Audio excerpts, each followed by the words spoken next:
Hello, my name is Jesus, and I'm going to be speaking about major market teams. My main claim is that major market teams have an inherent advantage in acquiring players in major sporting leagues. So my three claims are that location plays a factor, revenue gets impacted whether you're in a small market or a large market, and my last claim has to do with the overall history of the team. So let's go to the beginning. What's a big market team? The actual definition is it's a mix of a team's media market size, population, popularity, relevance, and the overall attention they get. So a big market team would be like the Los Angeles Lakers, Chicago Bulls, New York Knicks, Dallas Cowboys. A small market team might be like New Orleans Saints, New York Pelicans, Cleveland Browns, Oklahoma City. Those would be be the teams. So going back to my main point, my first claim, I'm gonna talk about location. So the Rams were in St. Louis for quite a while, and the weather wasn't so bright. It was cold, snowy, and overall players didn't want to play there. They primarily got drafted there, and their record was bad. It was a small market. They weren't really on TV as much, maybe a little. And unless a player got overpaid to play there, players didn't want to play there. And ultimately, they ended up moving back to LA. And the weather's obviously warm. It's la. LA needed a team, and the Rams needed a fresh start. So they both went hand in hand. And overall, it worked out pretty good. A statement by Steven Roos on Forbes.com says, the Rams did not even make the top 50 in 2016 and ranked 28 out of 32 NFL teams just a year ago. Since the team moved to LA, the value of the franchise has doubled, and the Rams are now the 12th most valuable sports franchise in the entire world. And that was in 2017. They just made the Super Bowl, and I'm pretty sure they went higher. And this just shows how a different location can change a team's success. Going to my next claim, revenue. How it gets affected when you're in a small market compared to a big market. So basically I'm saying that expectations, they're not high, therefore you're in it. They're not high, therefore teams don't spend much money because they don't believe they can win that season. So I'm gonna use the NFL small markets, so I'm gonna use the Cleveland Browns. So they were 0-16 one year. I think it was 2017, 2018.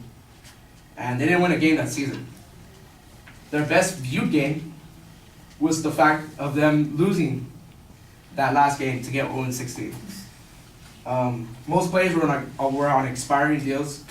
They were trying to tank to get a really good draft pick. They underpaid players.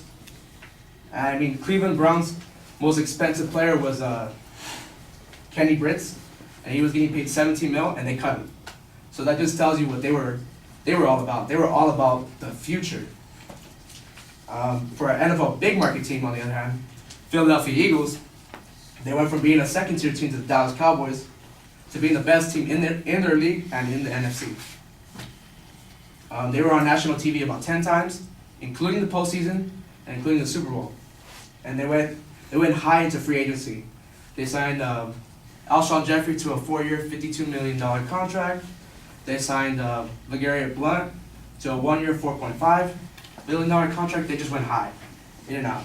They wanted to win now, and that shows their intentions.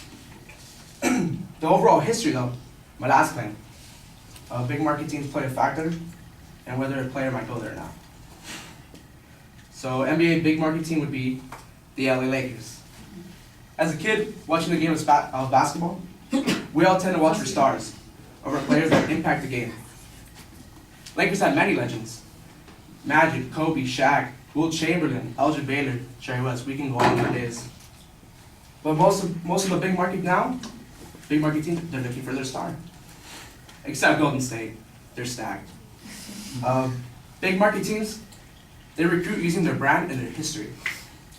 Currently, right now, though, the Lakers have the best player in the NBA, LeBron James. Though he might be on his downside, they got the best player. And that just shows because their history. I mean, LeBron wanted to play there for their history, location, and business opportunities. Small market teams like New Orleans Pelicans, there's no history there. I mean, it's a small area. They got one jersey hanging up that's Pete Maravich, and he didn't even play there. What I'm trying to say is that big market teams are always going to have the advantage. Right now, it's not going that way. Small market teams have the advantage because they drafted a player, and they have to be there because of the rookie deal. As a rookie, you're going to stay there for their rookie deal. I mean, you're a rookie. What are you going to do? Leave? I mean, you're there for 3 years, and then after you're there in 3 years, you sign for like a 4-year contract. That's your big money. You're not going to leave there. So you're going to stay in that small market for 7 years. After your 7 years, you're more than likely going to want to leave because you want to win. And that's usually how it goes. And I mean, most the small market teams can offer you more money, but most of the time, they're not going to take it if they really don't care about it and they want to win. But I mean, some people have to pay their money. Some people have to pay their bills. So I guess it's per perspective. And overall, major market teams have an inherent advantage in acquiring players in Major League Sports.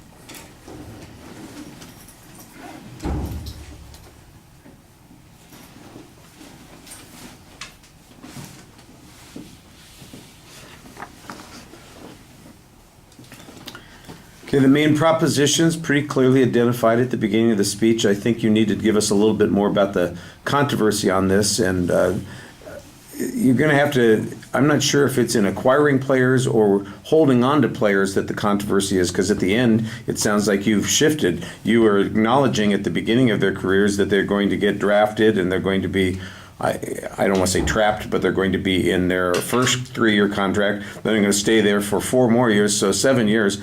I don't know how long the average person plays in any of those leagues. If they play an average of 10 years, that sounds like 70% of the time they're with whatever market that drafted them in the first place.